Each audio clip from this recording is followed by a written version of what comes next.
tal? ¿Cómo están? Muy buenas noches. Bienvenidos a Vía Pública. Algo así como un preuniversitario. Es como se define en un reportaje de la revista Paula, una empresa dedicada a reforzar el aprendizaje de aquellos estudiantes que deben dar un examen de ingreso a los 3 años de edad.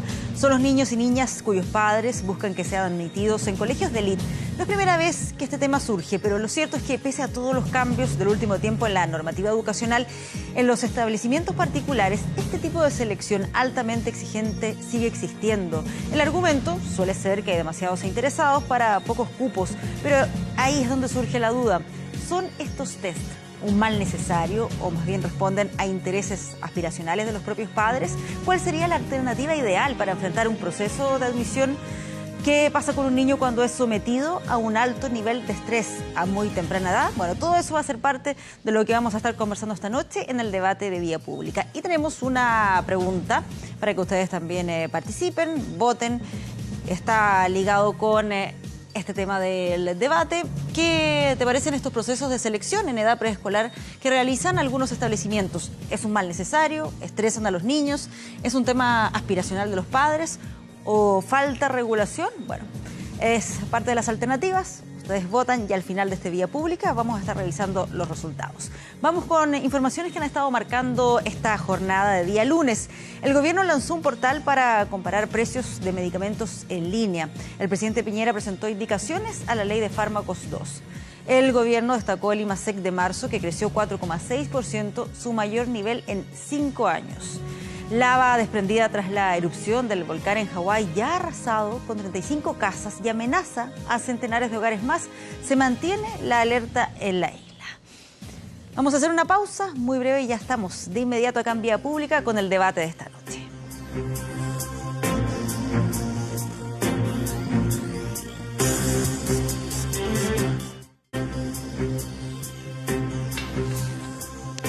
Bien, regresamos a Vía Pública con el debate de esta noche. Ya se lo adelantábamos, el tema tiene que ver con estos entrenamientos o preuniversitarios, como se le denominaba en el reportaje de la revista Paula, a alumnos de educación parvularia para poder ingresar a colegios de alta exigencia. Queremos abordar este tema. Vamos a saludar a quienes nos acompañan en el debate esta noche. Felipe Coloma, investigador de Política Educativa de Educación 2020. Felipe, muchas gracias por estar aquí esta noche. Muchas gracias por la invitación. María José Castro, quien es subsecretaria de Educación Parvularia. María José, también, muchas gracias por estar acá. Muchas gracias, Patricia. Sandra Campanella, quien es directora del Centro de Desarrollo Infantil Going Up. Muchas gracias por estar aquí. Muchas gracias por la invitación. Y Pamela Rodríguez, quien es jefa de carrera de Pedagogía en Educación Parvularia de la Facultad de Educación de la Universidad Católica. También, muchas gracias por estar acá esta noche. Es un tema que uno podría pensar que ya no es tan común, que cambió la normativa con la última ley, pero la verdad que eso afectó más bien a los colegios subvencionados y municipales. Este tipo de selección en los cuales los alumnos son sometidos a test que son bastante exigentes, que implican un proceso de estrés por el que tienen que pasar, ¿siguen existiendo en la actualidad, Felipe? O sea, efectivamente existen, ¿no? Y es lo que bastante bien refleja el reportaje. Ahora, efectivamente, a propósito de la ley de inclusión, estos son procesos que en cualquier escuela que recibe subvención del Estado ya no podría hacer, ¿no? Porque tienen que ser, obviamente, de acuerdo al nuevo sistema de admisión. Ahora, es interesante porque incluso la ley para aquellas escuelas particulares pagadas dice que estos procesos tienen que ser transparentes y no discriminatorios. Entonces, tampoco es que puedan utilizar cualquier mecanismo, sino que tiene que estar fundamentado. Ahora, efectivamente, lo que hace noticia es que estamos hablando de niños de 3 o 4 años, ¿no? Entonces, la pregunta que uno se hace es, ¿realmente hemos construido un sistema educativo donde queremos competir a los 3 años para que un estudiante, como conversamos, camine en línea recta o pinte en el color adecuado? Raya lo ridículo, ¿no? Pero es interesante porque es también un reflejo cultural de algo más complejo, que es cómo hemos creado un sistema muy competitivo y también muy segregador. ¿Cuál es la experiencia que tienen ustedes? Entiendo que Going Up se describe en este reportaje donde aparece como un centro de desarrollo donde van abordando dificultades que puedan tener los estudiantes, pero llegan también padres, madres que quieren recibir, que sus hijos reciban un tipo de entrenamiento especial para ingresar a este tipo de colegios. Bueno, nosotros somos un centro que ve niños que tienen algunas dificultades en su desarrollo y en los últimos 4 años han llegado muchos padres queriendo que como que se hagan entrenamiento a estos niños. Nosotros a veces lo evaluamos y cuando vemos que el desarrollo está normal, hablamos con los papás y decimos que esto es la norma. O sea, nuestro centro está enfocado en ver el desarrollo del niño. Y como el niño, una de las cosas más importantes de su desarrollo es la parte afectiva. Y cómo esto se ve afectado ante una presión como el examen de admisión. Muchas veces, más que trabajar con los niños, uno tiene que trabajar con los padres. Y creo que eso es algo que habría que abordar a nivel nacional. O sea, el estrés que provoca en los padres un examen de admisión ha llegado a ser tal que es peor, yo creo que es peor que un preuniversitario. ¿Cómo llegan los padres? ¿Con qué se encuentran ustedes? ¿Son padres que están nerviosos, que están preocupados, incluso dudando de las capacidades de sus hijos? Ese yo creo que es el problema. Nosotros como centro, como no hacemos este tipo de entrenamiento preuniversitario, los padres llegan ansiosos para ver si sus niños están en su desarrollo adecuados para poder dar un examen de admisión. ¿Ya? Porque yo creo que está la competencia que tienen todos estos niños en los colegios y se ven tan presionados los padres por querer ingresar a estos colegios, que en el fondo lo único que quieren es entrenar a sus hijos para que queden en estos colegios.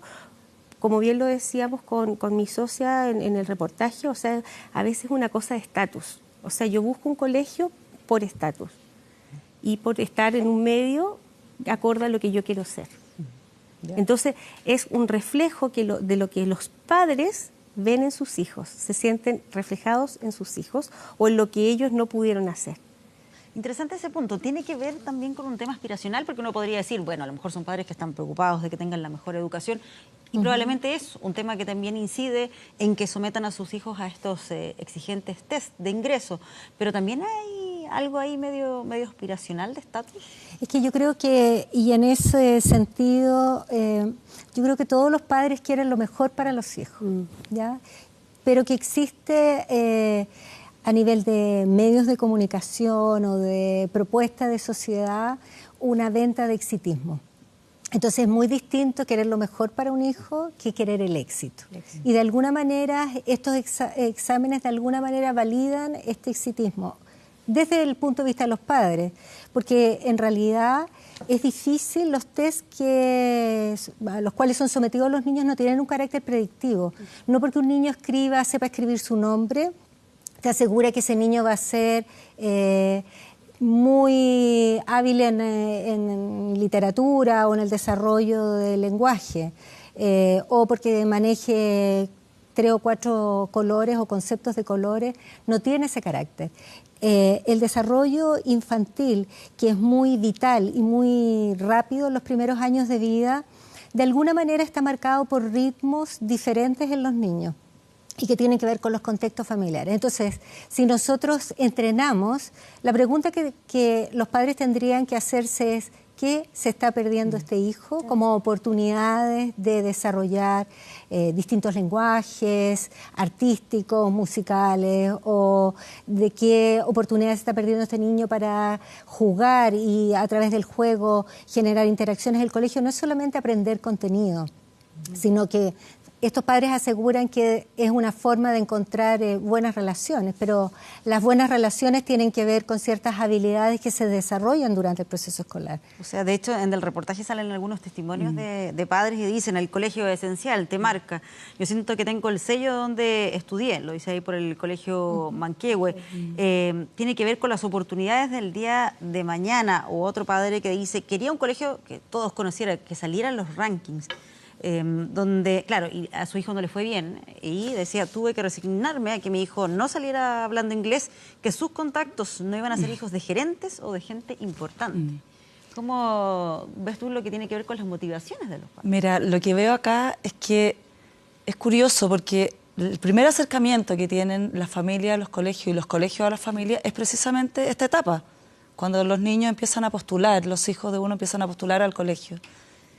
Entonces uno pensaría que los colegios es el momento que se la tienen que jugar para mostrar lo mejor de ellos, porque en el examen de admisión, en todo este proceso, el colegio se refleja. Y por lo tanto, una familia que ve que los hijos son sometidos a estrés, habría que preguntarse por qué esa familia quiere ese colegio.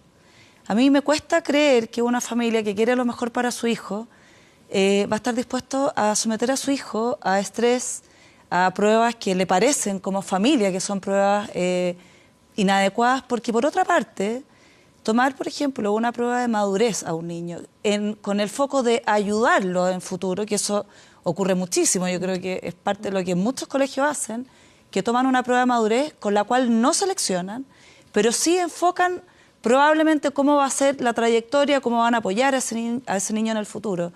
Entonces, aquí uno tendría que pensar, el proceso de admisión es una de las primeras ventanas que tiene un colegio para mostrarse cómo es.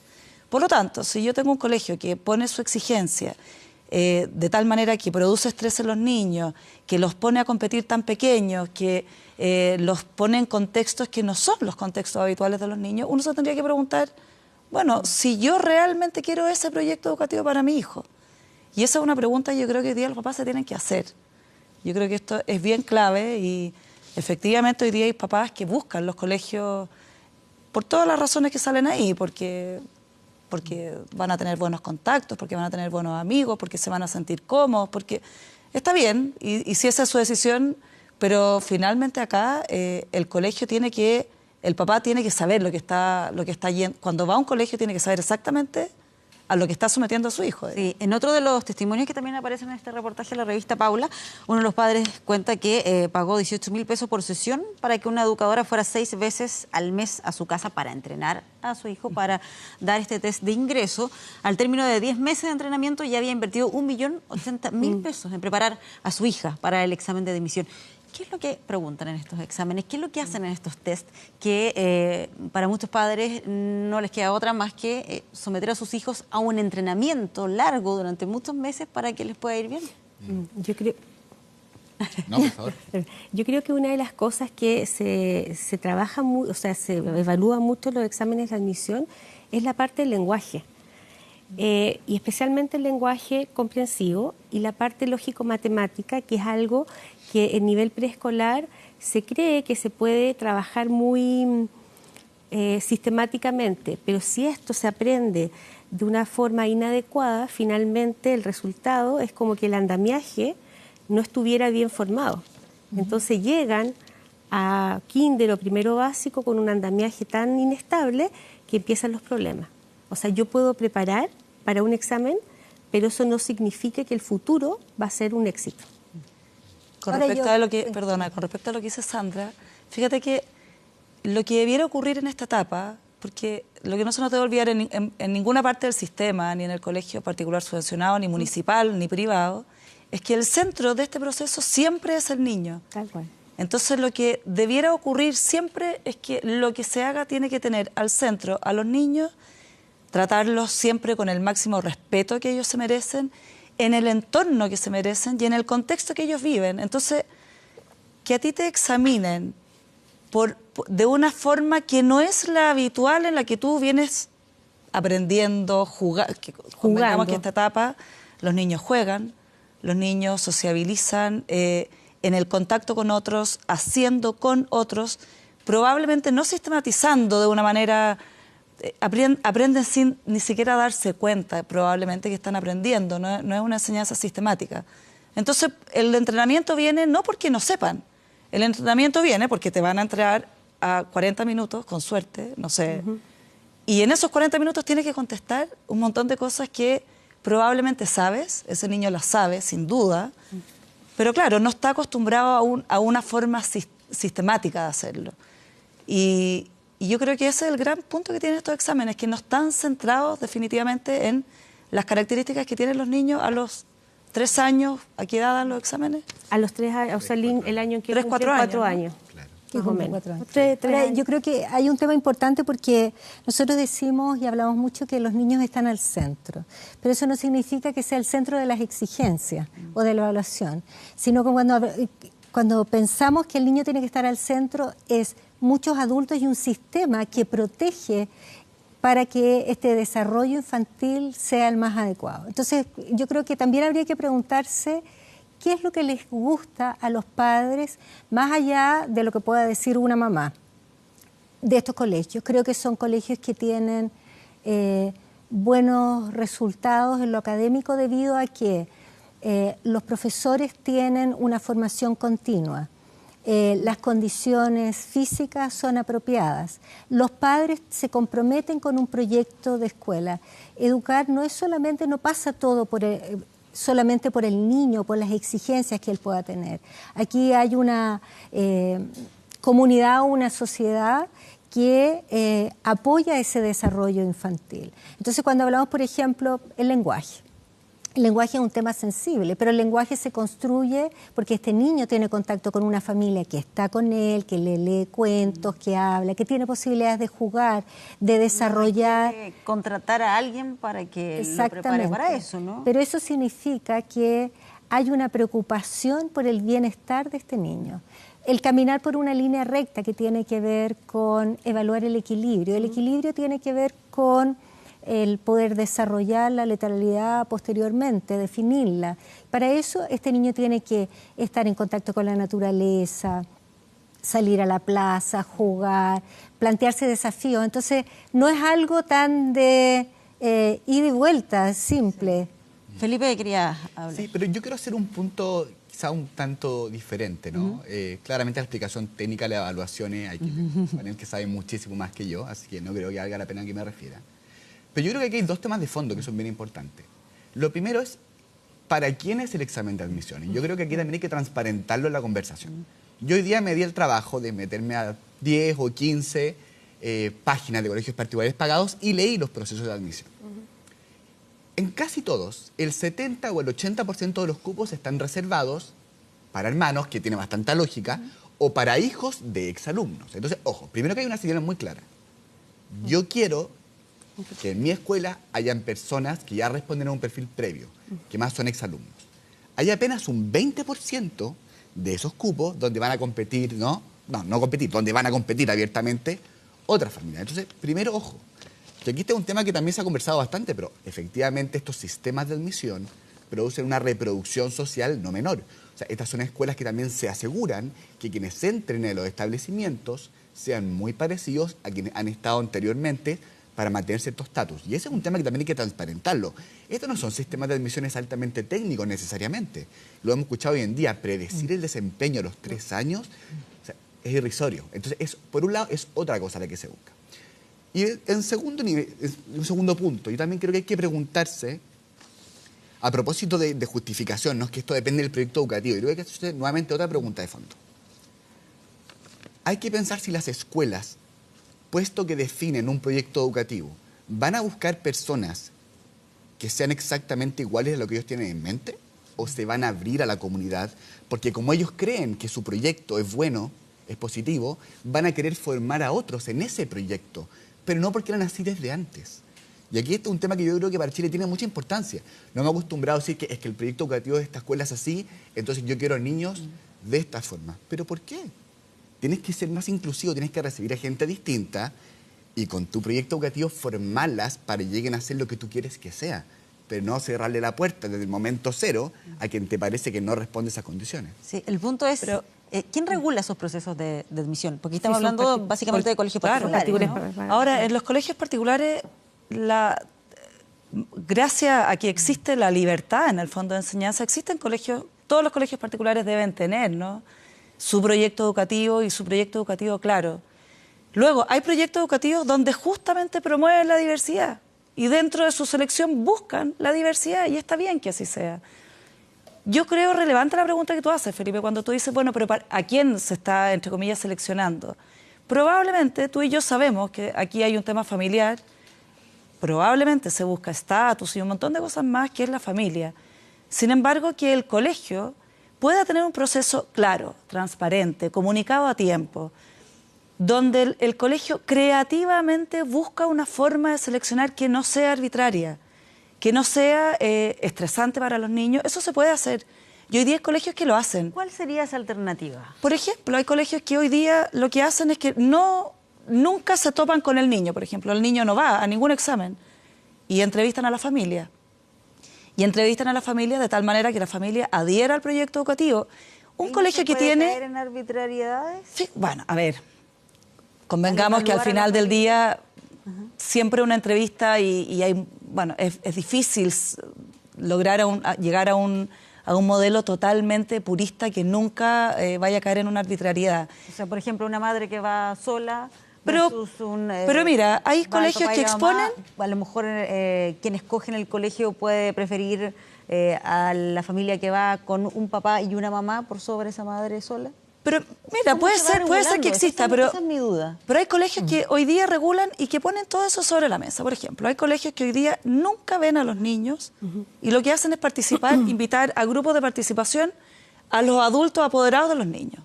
Focus. Y focus. Y una psicóloga, no necesariamente una persona del consejo como directivo del colegio, está liderando estos focus.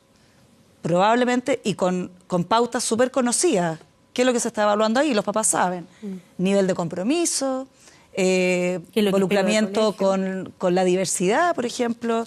Saber cuáles son los proyectos cuando una mamá, un apoderado, lo único que quiere es que su hijo aprenda idiomas.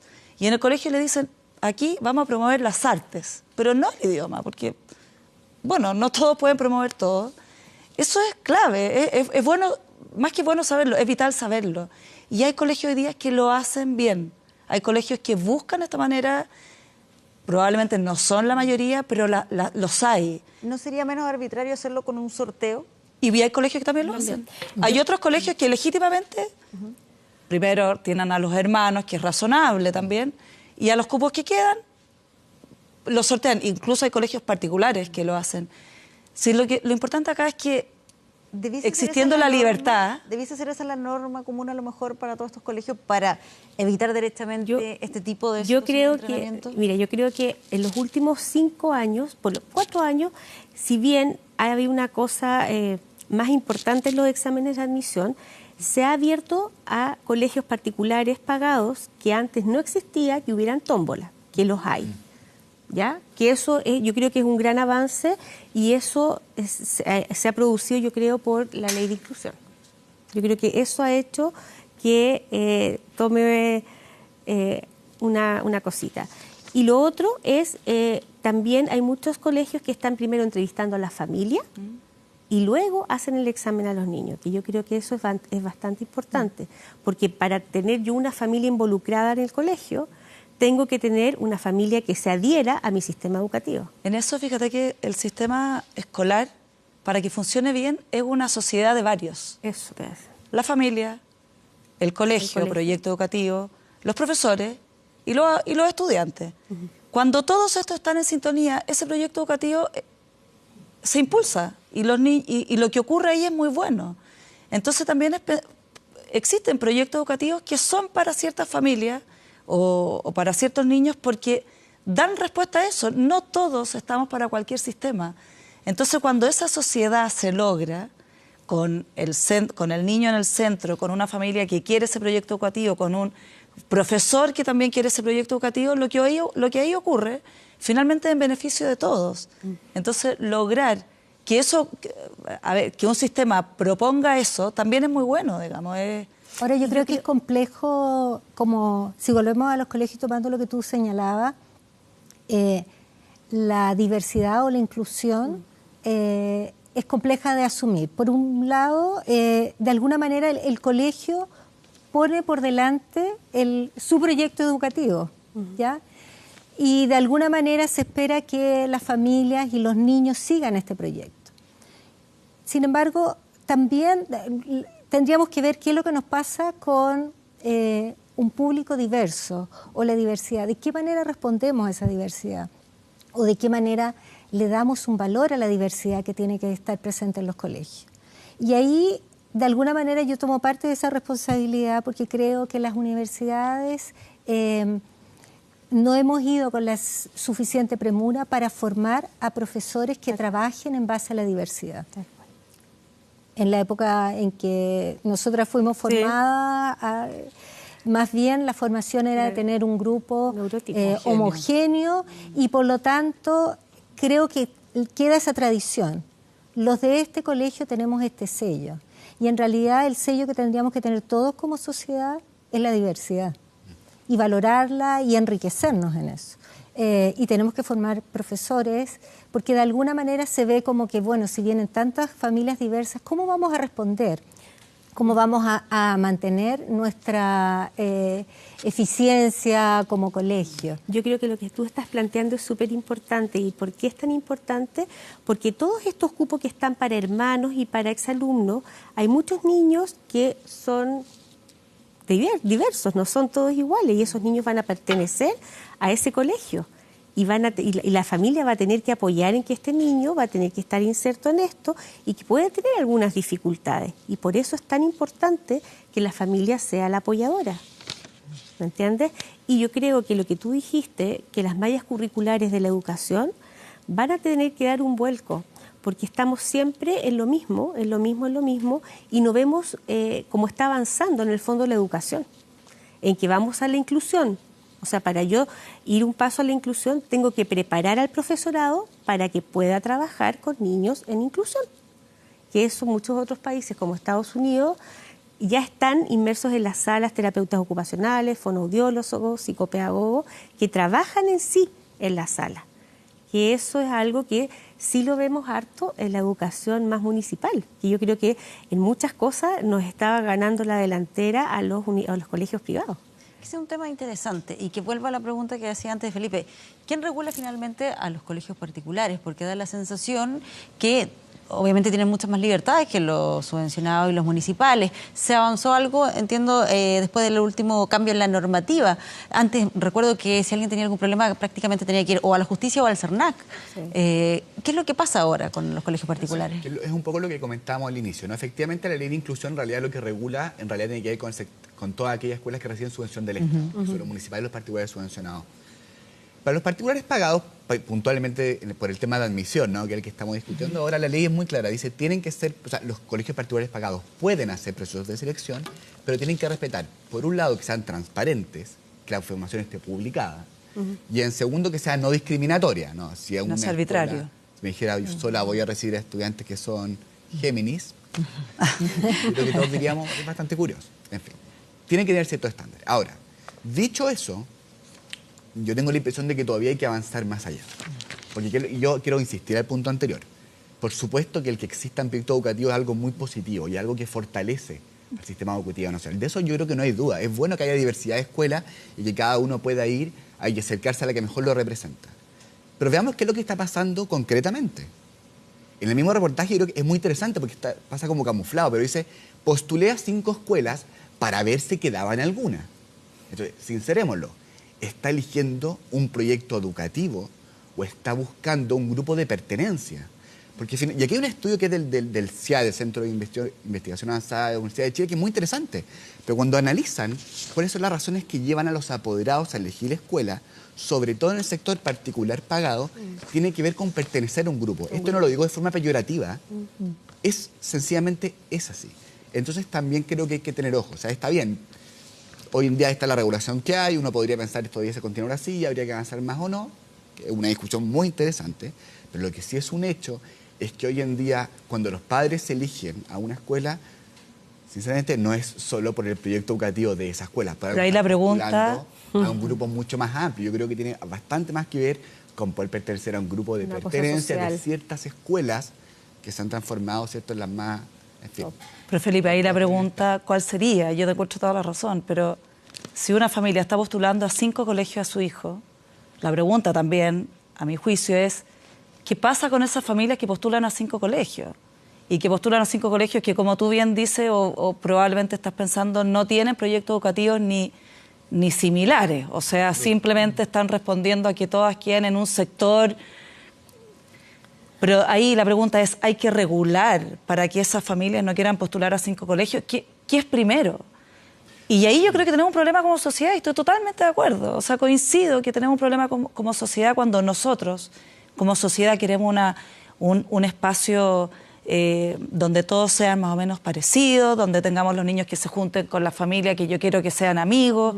O sea, yo ahí, en el reportaje, cuando había uno que decía, mis hijos no van a estar con los hijos de los gerentes, no me acuerdo. Sí. Claro, son cosas que evidentemente yo estoy de acuerdo que nos tenemos que cuestionar, pero creo que son cuestionamientos como sociedad. Luego, cuando la pregunta es, porque si dice, hoy día la ley dice que tienen que ser procesos transparentes y que no sean arbitrarios, en una sociedad libre, bueno, está bien que exista eso y lo que debiéramos pensar, si como sociedad hoy día seguimos buscando y seguimos llevando niños, que un papá, yo me vuelvo a preguntar, que un papá lleve a su hijo a 5 lugares diferentes a rendir examen, a pagar, a prepararlo, a hacerle entrenamiento y a estresarlo, yo me pregunto mucho antes, ¿qué está pasando con esa familia? Mucho antes que ver si debiéramos poner más regulación o no. O sea, aquí la pregunta es bien de fondo. Luego, en los colegios particulares subvencionados ocurre exactamente lo mismo. Ocurría, efectivamente. Ocurre. Ojo, lo que pasa es que ahí ocurre que duermen día y noche, todavía no hay plataforma, para entrar a una tómbola. Pero esos papás, cuando tú le preguntas en la noche y tú le dices, papá, no haga no se quede toda la noche porque la verdad es que da igual. Porque usted si quiere entrar en la tómbola, da lo mismo. A la hora que venga, el día que venga, va a entrar igual en la tómbola. No necesita dormir toda la noche. Y el papá dice, no, yo quiero estar aquí porque yo quiero por lo menos haber puesto todo mi empeño pasando la noche acá porque así me puedo asegurar que puse todo mi esfuerzo en que mi hijo entrara a este colegio porque yo quiero este colegio, porque me da nuevamente un ambiente social. O sea, esto no es algo que solamente buscan los colegios particulares. Los colegios particulares subvencionados también buscan un ambiente seguro, un ambiente social, porque aquí están los hijos de las familias que siempre han vivido en este lugar. O sea, esto es una aspiración que en muchos casos puede ser muy legítima. Entonces hay que preguntarse qué hay que hacer, digamos, antes de a mí lo que más regular me preocupa más. Es, si bien los padres quieren ciertos colegios, ¿cómo están esos niños? O sea, la parte emocional de esos niños. A mí eso es lo que me preocupa, porque en el fondo, si un niño emocionalmente, el padre le va a transmitir este estrés, el niño, ¿cómo va a estar todo ese tiempo? ¿Cómo va a rendir? Ni siquiera cómo va a rendir el examen, sino que cómo este niño va a estar el cortisol todo este tiempo. ¿Cuánto daño le vamos a provocar emocionalmente a este niño?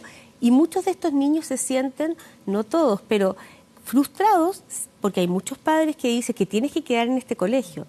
Y se los dicen así. Y si no queda en ese colegio, ¿qué frustración tendrá ese niñito de 3 años? Sí. O 4 años. A mí eso es lo que me preocupa. tan temprana edad. Ahora, yo creo que hay algo que a mí me parece interesante, que yo creo que hemos avanzado como sociedad y como país. Yo creo que este tema lleva muchos años, pero muchos años que nadie se atrevía siquiera a hablarlo.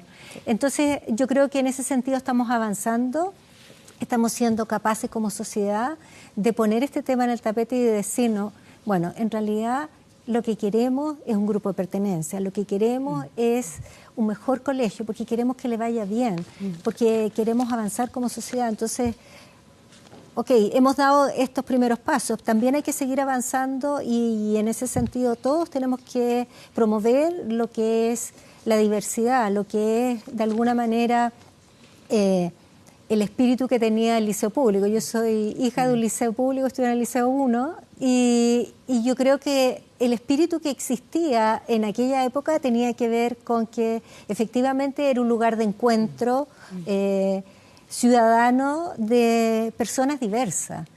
Y es interesante ver, hace un par de años nosotros nos reunimos después de 40 años de haber egresado del liceo y ver las trayectorias de vida y que compartimos un tiempo en común. Y que tenían orígenes de vida también, sus historias muy, y nuestras muy diferentes. trayectorias No sé si alguien más acá estudió en el liceo o colegios particulares. O sea, yo estudié en un colegio particular. ¿Particular? También. Particular. No de monja en mi caso. Proceso de, tuvieron que pasar por... No de monja en mi caso. Ya, bueno. Sí, también. Pero tuvieron que pasar por proceso de selección, por lo tanto. No, yo no. Yo sí. Yo me imagino Ya, que sí. En no primero lo recuerdo. básico, yo me acuerdo claramente. ¿Y sienten que les marcó haber estudiado en ese colegio?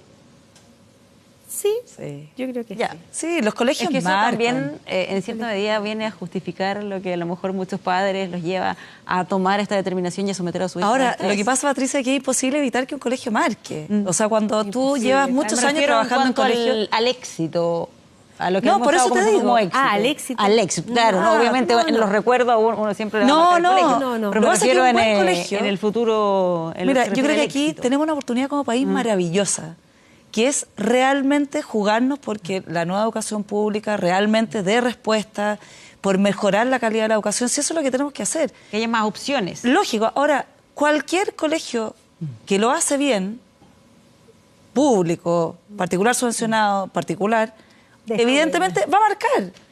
¿Cómo no va a marcar a un niño un colegio que a través de ese colegio, no sé, se incorporó en una orquesta, que además un niño que le fue, no sé, se pudo realizar deportivamente, que además después entró a la universidad a estudiar lo que quería?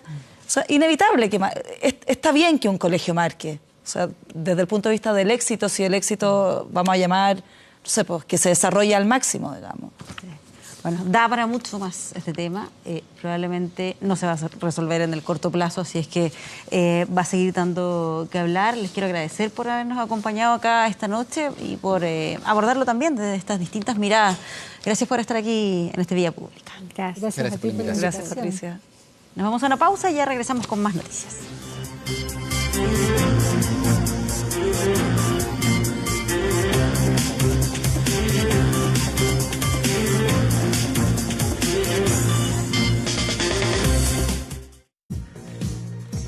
Regresamos con informaciones aquí en Vía Pública. Un comparador de precios online, remedios de góndolas en supermercados y la opción de fraccionar los medicamentos. Todas esas son algunas de las indicaciones que va a presentar el gobierno a la Ley de Fármacos 2 y cuyo objetivo es reducir hasta en un 25% el valor de los medicamentos.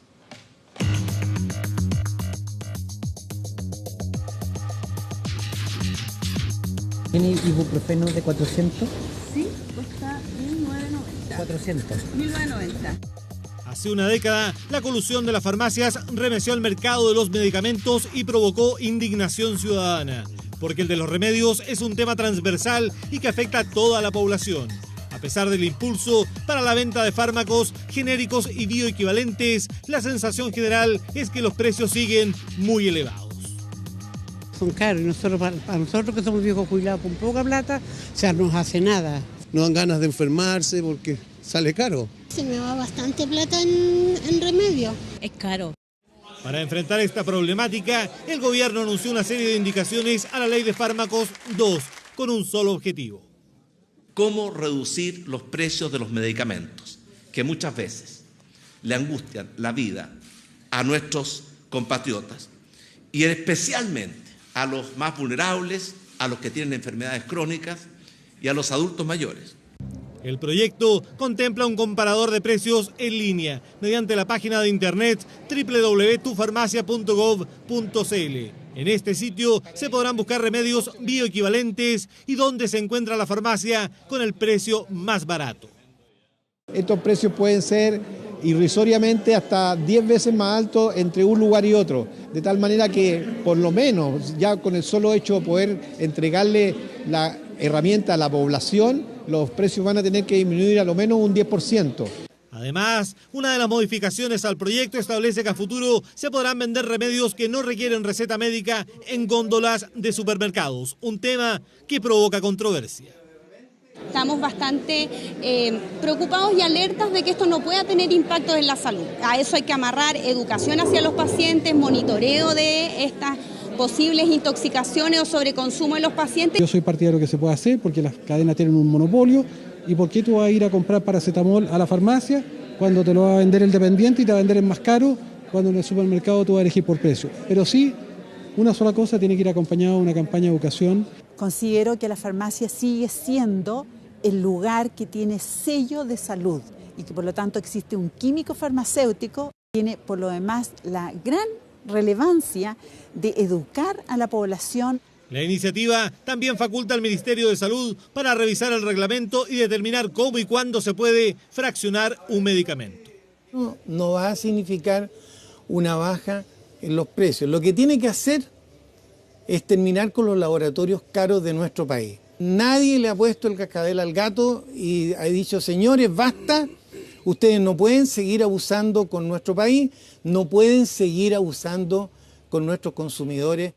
Un proyecto que además permitirá a la Senabast la importación de medicamentos para su venta en farmacias independientes o de barrio. Todo esto para que los remedios sean más económicos.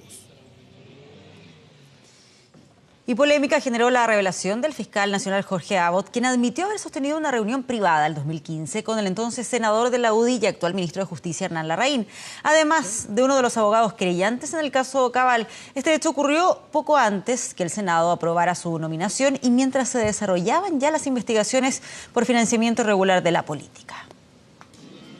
El fiscal nacional Jorge Abbott sigue en el centro de la polémica tras semanas de cuestionamientos a su gestión. Sin embargo, esta vez las críticas se remontan a su actuar como candidato a máxima autoridad del Ministerio Público, un cargo que finalmente obtuvo a fines de 2015. Antes de asumir ese puesto, el fiscal Abbott señaló este domingo a un programa de Canal 13 que se había reunido en varias ocasiones con el entonces senador y actual ministro de Justicia, Hernán Larraín. Reuniones privadas en las que también había participado el abogado querellante del caso Cabal, Mario Sumel. De esa naturaleza, tomemos un café, a qué hora. Dije, mira, voy a tratar de ver si puedo que esté Hernán Larraín, para que te conozcan. Y eso fue, Hernán aceptó ir, tuvo 10, 15 minutos, no más que eso.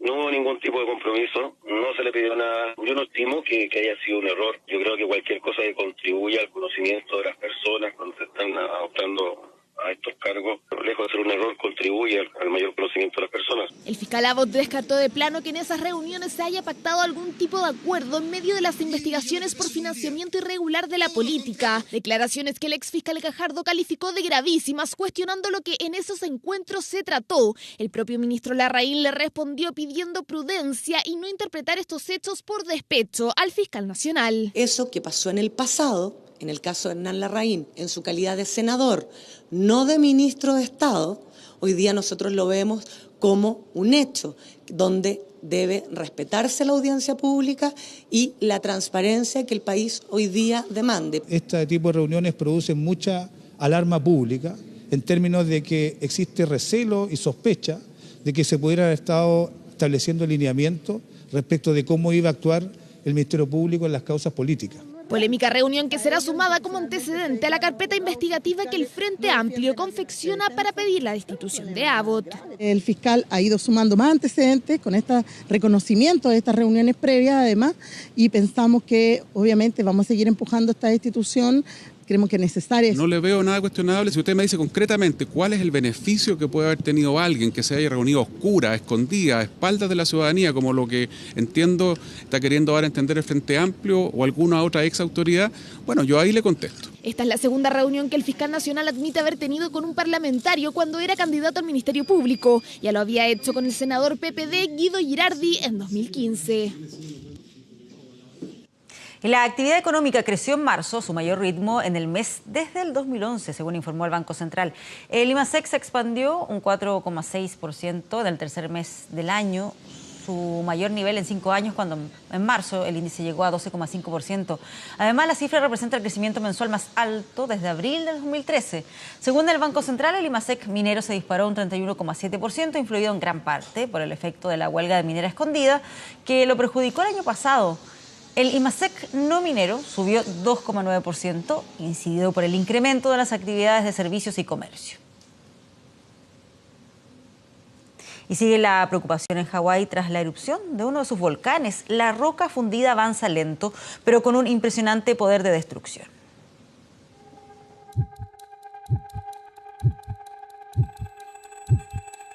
Cubre autos por completo, bloquea caminos y entra a la fuerza a los patios de las casas.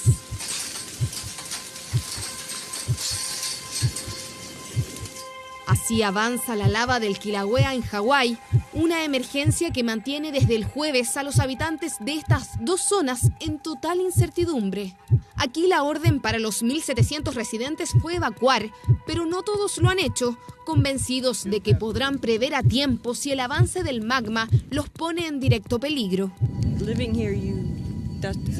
Vivir aquí es una apuesta que uno toma para tener toda esta belleza, pero es un volcán. Tú debes saber que es un volcán activo. Por eso mismo, los expertos advierten que la situación es extremadamente impredecible. Hasta ahora la fuerza y el calor de la lava han destruido 35 casas y el número va en ascenso porque la roca volcánica fundida emerge de grietas que se abren repentinamente en la tierra. Desde el jueves a este lunes se han detectado 11 fisuras. Al menos con un incendio tú puedes verlo venir, no aparece debajo de tus pies. Esa es la principal diferencia que veo, porque si tú ves que los árboles arden, dices, es mejor que me vaya, pero aquí hay una grieta en el suelo. A solo metros de las viviendas, las grietas expulsan lava a 60 metros de altura. Solo la naturaleza sabe cuándo terminará la emergencia. Esta erupción que está ocurriendo en Leilani podría tardar días o semanas. No parece que haya un final definido a la vista. Las autoridades están permitiendo que en ciertas zonas los residentes vuelvan a sus casas por algunas horas. Afortunadamente tenemos tiempo. Podemos permitir que los residentes vuelvan a entrar ahí y continúen con su proceso de evacuación. Tienen la orden estricta de estar preparados para huir en cualquier momento. A la preocupación por el avance de la lava se suma el efecto potencialmente mortal del dióxido de azufre que se emite desde las grietas. Ni hablar de los más de 1000 sismos que sacuden a la isla grande de Hawái. El de mayor magnitud fue de 6.9 Richter, pero los geólogos advierten que es probable que se registre uno más potente, ya que la actividad sísmica en el cráter del Kilauea sigue siendo elevada. Nos vamos a ir a una pausa, pero antes les recordamos la pregunta que les estamos formulando en el día de hoy en la página de Facebook de 24horas.cl. Está relacionado con el tema del debate de esta noche. ¿Qué te parecen los procesos de selección en edad preescolar que realizan algunos establecimientos? ¿Crees que es un mal necesario, que estresan a los niños, que es un tema aspiracional de los padres o que derechamente falta regulación? Vamos a estar revisando los resultados en algunos segundos más aquí en Vía Pública.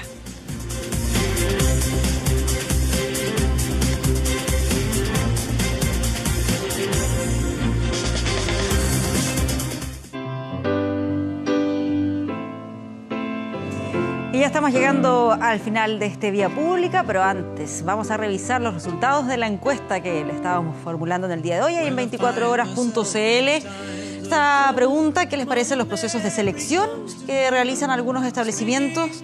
Un mal necesario, un 22%, mayoritario, un 33% cree que son test que estresan a los niños, mientras que hay un empate ahí con un 23% entre quienes creen que es un tema aspiracional y quienes consideran que falta regular este tema. Vamos con lo que está ofreciendo hasta ahora nuestro portal de noticias 24horas.cl. Tiene que ver con la comisión mixta que ya ha fijado plazo para despachar el proyecto de ley de identidad de género. ¿Cuál va a ser ese plazo? ¿Cuál es esa fecha? El 10 de mayo, el plazo para ingresar las indicaciones para que luego de eso siga todo el proceso y sea finalmente despachada el 6 de junio. El detalle está ahí en 24horas.cl. Vamos con el pronóstico del tiempo. A esta hora la temperatura 12,5 grados, está nublado. ¿Qué se espera para los próximos días? Este martes sobre los 20 grados todavía, 22. El martes 20 grados el día miércoles, ya con algunas nubes.